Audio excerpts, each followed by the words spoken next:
testimonies, and I saved this one for now. A year ago, I realized that most of my ministry with MCE is spent sitting at a desk at a computer, except for weekends when I would get out to preach. I would sit every day, all day at the computer, and it was conceivable that I could spend a whole week on the computer and never talk to another human being face to face. And I could talk to my wife, and that had good results, okay, most of the time. But when Linda wasn't around, I would talk to the cat. And when the cat started talking back to me, I got a little bit worried. When I started understanding the cat, I said, I need to get out of the house. And so what I did was, on the recommendation of one of our missionary pastors, I became a Lyft driver, providing a ride share for people in the Dubuque area. I get up at 5 o'clock every morning, and I'll drive for a couple hours, taking people to work and bringing them off the night shift. And one of the things that I have discovered that I did not anticipate, I knew it would get me out talking to people. You hear all kinds of interesting stories, meet all kinds of interesting people. But one of the things that became evident to me very clearly was the tremendous need, the breadth and the depth of the need of people in my community. I pastored for 25 years there, and I was aware that there were needs. But being exposed to people who are unsaved and who are really struggling, particularly over the last year, I tell people that it's kind of like a cross between being a bartender and a pastor. Really, the more they get to know you, repeat customers, the more they share about their lives. And God has opened up many doors of opportunity to share a biblical perspective on the world's issues and personal issues. I've had many opportunities to share the gospel. If you don't have a 5-minute presentation of the gospel, you get one real quick in that kind of a situation. I call it the elevator presentation, and it's been a very, very big blessing for us. It has not only provided the opportunity to get away from the computer, provided a little bit of supplementary income, but it has also given me a fresh view and enthusiasm for meeting the needs of people out in the street. And so I'm praising the Lord for that opportunity today. I want to present to you just 4 or 5 highlights of the ministry of Midwest Church Extension this afternoon. And the first one, of course, has to do with COVID. That's the elephant in the room for most of us. Our churches are struggling. Attendance obviously is down, as it is for most of you who are involved in church ministry. Some of our churches have struggled to various degrees with the online ministry and streaming services. Some of the churches don't have the finances for the equipment. Some of them are trying to work with dial-up, connections, and those kind of things just don't work, and so they're trying to find workarounds for those issues. Keeping up with and managing the health protocols has been a challenge for some of our churches. Well, for all of our churches, actually.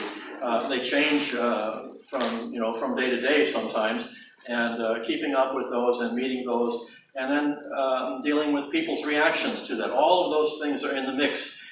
They're problems that are common to all churches, but in small churches, church plants especially, the impact is magnified, and so sometimes it is more difficult to manage, and it has more serious implications.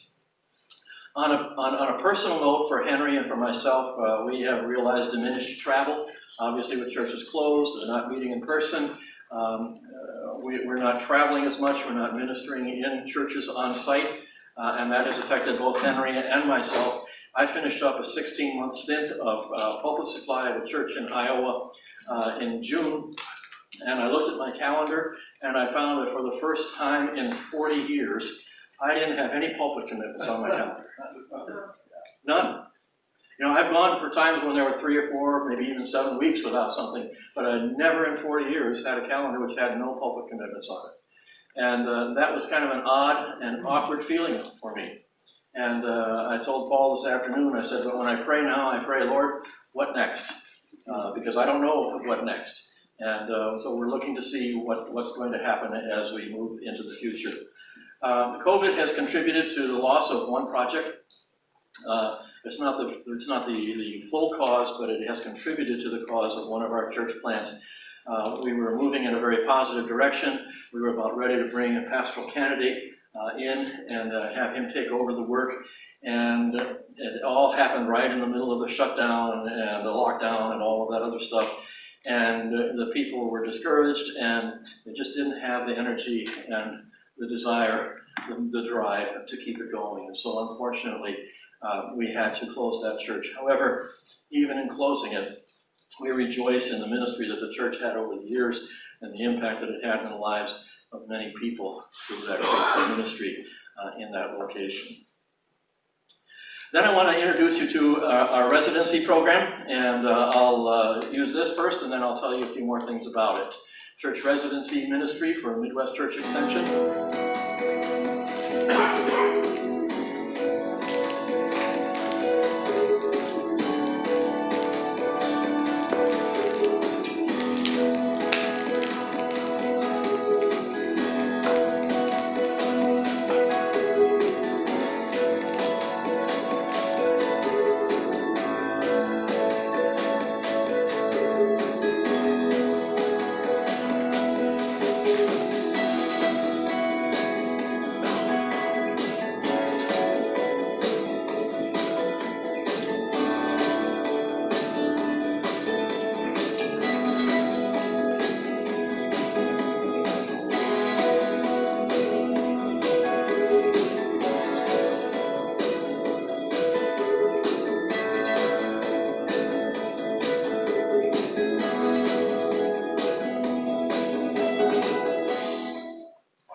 That video, by the way, is one of the things that I do as the administrative director.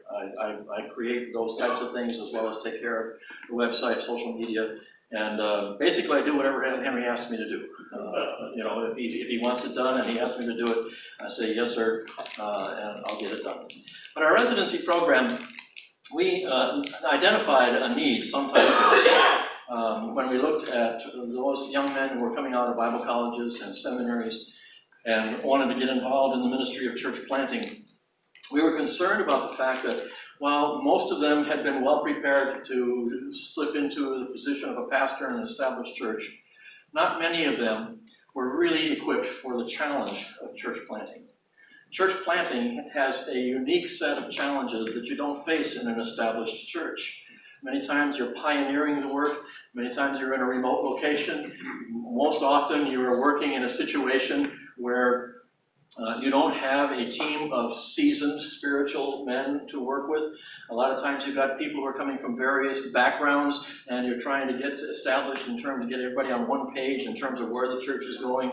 And it can be a very lonely and a very strenuous position. And a lot of men are not equipped for that. They're equipped for a specific kind of ministry, but not for church planting. And so we decided that in order to help our men to have a better chance of being successful, that we wanted to create a program, a ministry, which would equip them in that way. And so our plan involved a couple of different aspects. First of all, practical training and mentoring. And at this point, we've identified several local churches, one in Trafalgar, Indiana, one in Jeffersonville, Indiana, Glidden, Iowa, Portage, Indiana, Kankakee, Illinois, and we're looking for a couple of others where we've got pastors who will say, I'll take a resident under my wing. And for the practical application and experience of ministry in the midst of established church work, we will bring a man in and we will take him under our wing and give him opportunity for practical experience and expose him to the various aspects of ministry.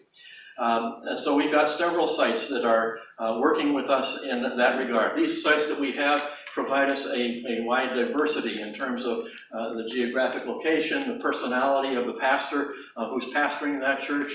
The situational diversity is there so that the experience can often be tailored to the resident candidate. We try to match the location with the man for the greatest benefit of both. We also have created a distance learning platform, and this has been something which has occupied much of my attention for the last 18 months. It's taken a year and a half to put it into place. We're using an open source distance learning program called Moodle, and in this, the resident is exposed to a number of essential areas. We talk about IFCA International and MCE and give them a perspective of those two organizations and how they are related. We do some extensive training in 6 essential areas which are often lacking: teamwork, teaching, leadership, communication, planning, and outreach. And we have modules for each of those which the intern or the resident works through online. They contain reading and project assignments. They contain interactive discussion and video conferences, all in the process for each of those modules. So this is something which is not only academic, but it's also very practical for each of our residents as we seek to train them and hone their skills in those 6 essential areas. When they have completed the residency program, we place them on the field as an MCE missionary church planter. We are actively recruiting. Henry just got back from a trip to Calvary University and also at Shepherd's. We're looking for young men who are interested in the ministry of church planting, and we are recruiting young men for our residency program.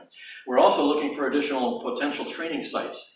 A training site provides mutual benefit to both the resident and the church as they work together and integrate the resident into the ministry of the church. And so if you know of someone that you could encourage in our direction, or if your church would be interested in talking to us about becoming a resident location, we would be happy to talk to you and explore that possibility. I want to introduce you to our first resident. His name is Lance Lewis. This is what we're looking for as we recruit residents, and this is what we have found in our brother Lance Lewis.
That gives you an idea of the profile that we're looking for in church planters with Midwest Church Extension.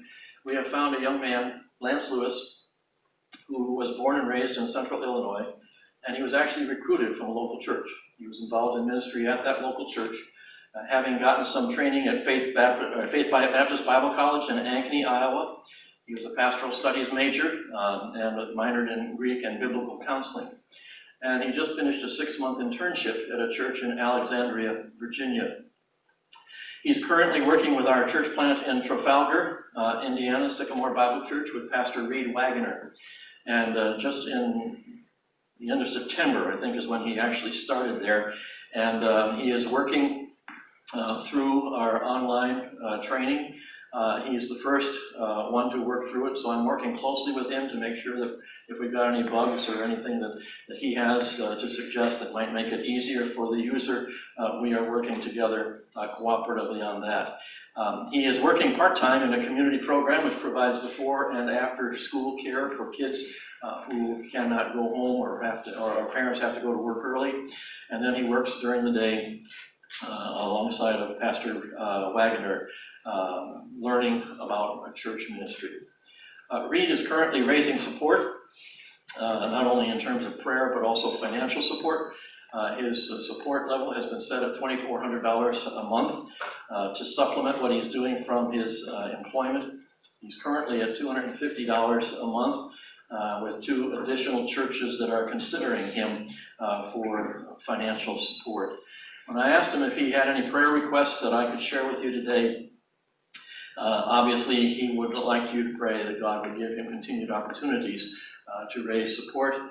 He asked for wisdom and discernment, both in management and gospel opportunities with his job, and continued growth in preparation for future ministry.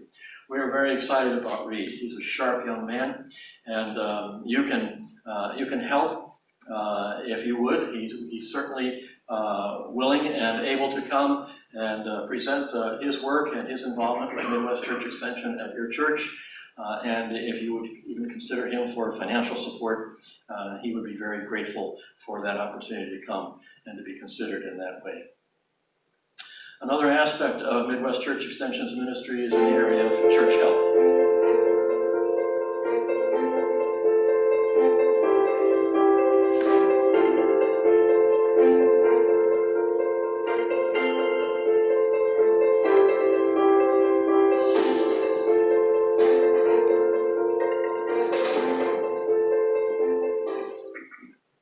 When I left the pastorate to come with Midwest Church Extension, one of the things that really surprised me and really kind of discouraged me at one point was the number of churches that are struggling with issues that were killing them, literally killing the church ministry.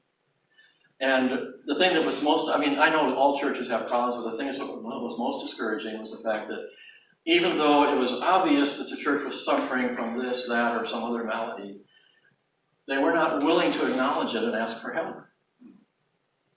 And we're finding that is still true. Churches that are struggling are not willing to ask for help, for outside help. They think somehow, well, it's just going to get better. It's going to go away. Spring will come and people will be revived and things will get better. And that doesn't happen. It doesn't happen. We have identified a number of issues in churches which contribute to the problems, and personally I think that there is probably no issue in a church, no problem, no difficulty, no challenge in a church which cannot ultimately be traced back to a failure on the leadership level. No matter what you name, if you trace it back, I believe it can be brought back to the feet of leadership that has failed. That's one of the biggest issues in our churches today. Well, Midwest Church Extension, Henry and I, we came up with a ministry to churches, and basically it wasn't because we sat down and said we need to do this. We had churches that were coming and asking for help. And so we began to develop an approach to helping churches in 2 different ways. One is a very happy way, and the other is a not so happy way. There is preventative health care, which we do, and that's something that you do when you go for your annual physical, your annual checkup. You know, a health checkup is not very high on the list of priorities for most local churches, unless there are already symptoms indicating that there is something that's wrong. Tragically, in many cases, those symptoms are recognized for what they are, and it's too late to prevent considerable damage to, and often by the time that it is noticed, it's too late. And so the spiritual well-being of the people and the testimony in the community is often greatly damaged, and sometimes the church may even lose its life. Well, Midwest Church Extension seeks to help generally healthy local churches to be proactive in objectively identifying current ministry strengths and weaknesses and developing a strategy to capitalize on those strengths and to shore up those weaknesses, and thereby enhance the potential for continuing healthy and viable ministry into the future. And in order to do that, we gather together the foundational church documents and finances and ministry plans, and we evaluate those. We go on site and we observe, whenever possible, the actual church worship services and other activities of the church. We assess the physical plant of the church and the interaction of the church family with one another. We conduct confidential personal interviews with as many of those who are involved in the church ministry as possible. And then we take all of that information, and Henry and I will chew on it, and we'll put it into a form of a report, and then we'll read the report, and then we'll get together again, and we'll hone it into a document that we can share with the church and say, this is what we saw. Objective, third party, this is what we see. This is what we would recommend. This is what we would suggest that you do. And we've done that a good number of times with good response from the churches. It's been very gratifying, actually. Unfortunately, there are those times when we're called in when there is serious trouble in the church. And we call this remedial health care. And those are situations where churches are in such an unhealthy state that they are in need of remedial and even radical corrective action, coupled with serious commitment to address the causes of the illness of the ministry in order to save it. Should the church request it, Midwest Church Extension is open to exploring ways in which it might be able to even assist the church in pursuing such courses of action. Unfortunately, occasionally we get into those kind of situations and we have to just say, it's too late. It's too late. And we make recommendations as to what the church should do, and then we help them if they ask for our assistance in doing so. It's much more positive and a happy thing when we're doing the preventative health care as opposed to the remedial health care. But health care, church health assessment, is one of the things that is growing more and more. And we're happy to do it, to bring in the experience that Henry and I both have had to help those churches to strengthen their ministry and to address some of the things which may be a threat to that ministry. Then I want to say something about the endowment fund. Recently, the board has established for Midwest Church Extension an endowment fund, and this is a fund which has been set aside, and a certain portion, a certain percentage, a fixed percentage each year is used in areas of, I can't even read it there, to remind myself, what is it? Residency, don't have my glasses on. Training preparation. Oh, turnaround, yes, that would help, wouldn't it? Yes, training and preparation, staffing needs, and ministry developments. I couldn't read that first one, it looked like a bunch of blur up there. That's what the endowment fund is used for, and there are a number of ways in which we encourage churches and people to give to the endowment fund. You can make a designated gift. It's a tax-deductible gift of any amount, and it can be put into the Church Extension Legacy Fund. You can make a bequest. You can designate part or all of your life insurance policy, or all or part of your retirement funds. Probably the best thing to do would be to talk with your financial or your investment advisor. Let him know that we have such a fund. I don't want to spend a lot of time because I'm looking at the clock. But we do have this. We're very pleased and thanking the Lord that we've achieved about a 30% of our goal for this fund.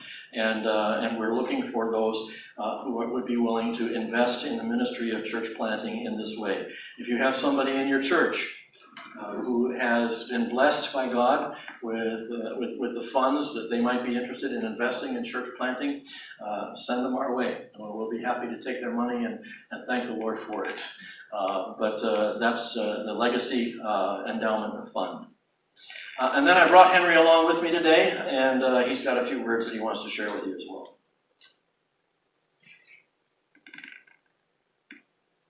Well, hello to the Wisconsin Regional. This is Henry Bosmer coming to you from Indiana. I'm really glad to be with you all today.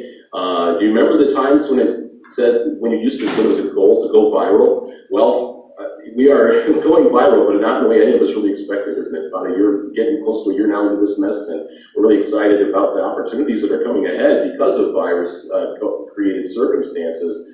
but boy, it sure has changed our lives. And so I just trust that all of you are doing well, staying healthy. I have been able to stay healthy, got a coming appointment in about a week to get back with my oncologist, and I'll be looking for another good report. I have a good expectation that everything will be well. I do expect to have a reading of lower immunity while I'm there, but that's kind of part of my new normal. So it's possible that I'll be requiring an infusion to help support my immunity from my blood, but compared to the alternative, we're content to let that happen. I just want to thank you guys for your support. I'm glad to be able to visit with you this way, and trust that all of you are doing well in your ministries. One of the things that we are trying to encourage our churches with our church plants about is just getting used to this new normal. And that has been done successfully in some ways and not successfully in other ways. Everybody's trying to figure out what to do, how to go about it. How do we manage attitudes and the uncertainties and fears? They definitely are plaguing our church plants in that respect. And so I just pray that you'll help us to, you'll ask the Lord for his help with wisdom in regard to how to negotiate life in these COVID days. Establishing protocols has been difficult in some of our church plants. And then in others, it's not so much about the protocols, but just about how do we awaken new ministry. And so pray for us to have wisdom about how to advance our church plants in light of what's going on. We are excited about some of the developments that we see happening. One of the things that I've been emphasizing with all of our church plants, and as I've been communicating to my board members, we don't know all of the things that are going to take place, what ministry is going to look like with the changes ahead in 2021. But whatever church planting is going to look like, one thing we know for sure is that we're going to need people. We're going to need personnel. And so we're excited about the residency program. Tim has introduced you to Lance Lewis, or he will be introducing you to him. And Lance is a young man that is our very first MCE resident. He's on staff at Trafalgar, being trained by one of our church planters, Reed Wagner. And we need repeat opportunities like that. We need Lance to be the first of many young men that will come and enter into our training program, our regimen, to be able to prepare them for the field. Whatever church planting is going to look like, we know we're going to need guys. And so pray that the Lord will supply us with those men. We are getting some minimal traction with schools, campuses, being able to talk with people. Calvary University, Shepherd's Seminary in Cary, North Carolina, other places as well that we're interested in creating a network of resources. But one of the things that we're also earnest about is being able to share our ministry in local churches and people to embrace what we're doing with regard to church planting. The things that we're also seeing is that churches are taking an opportunity to reevaluate their ministries. COVID, one of the upsides to the COVID situation is that the churches are just basically doing while we're in wait mode, let's take a look at ourselves. Let's do some evaluation. Let's see if this is an opportunity to pare off that which needs to be pruned from our ministries. Are we awakening, coming to a new period of awakening as to what our real core group of people is going to be about? And is this time to do some shifting with regard to our activity? A lot of our churches are actually looking at the possibilities in reawakening our core values, reawakening our core disciplines as a body, and getting back to the basics once again. What is the essential of church, and how well were we doing it before, and or have we just had so much machinery in the place that we've forgotten what these essentials are all about? And this is an opportunity to reevaluate and get back to some core things and maybe even reconstruct ministry. We're even looking at that possibility for our church plants, and so we want to encourage churches to be looking at that. And I know Tim will be sharing with you about the opportunity that MCE provides with church health assessment, and we certainly invite you all to take a look at that opportunity. We would certainly want to be available to help churches to look at themselves. We've done some work recently, have a couple of invitations that are on our horizon to provide that kind of ministry in other places as well. And so we want to make ourselves available to you. I want to thank all of you for your support, for MCE, for your prayers, for the opportunity to share during your regionals. I'm sorry I can't be there. Hopefully we'll get back to you folks in the spring. Look forward to that opportunity. And Tim, I'm going to kick it back to you. Thanks for the opportunity to talk to you fellas. And I would just echo Henry's appreciation of the support of the Wisconsin Regional. Many of your churches are involved with us on the level of prayer and finance. And if there's anything that we can do to serve you, perhaps something that I've shared today has prompted a thought or two, we would be happy to chat with you about that. I have to leave right after I'm done here. I'm headed to DeKalb, Illinois, where I'll be meeting Henry tomorrow morning, and we'll be finishing up some work on our most recent church ministry health assessment. But it has been our privilege to be here today and to renew acquaintance with some of you. Do give us a call. Let us know how we can be of service to you, and I leave you with this thought.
With that, I say farewell. God bless you. Call us. Okay? What did they do there? You know, call us. We want to serve you and would appreciate and be honored by the privilege to do so.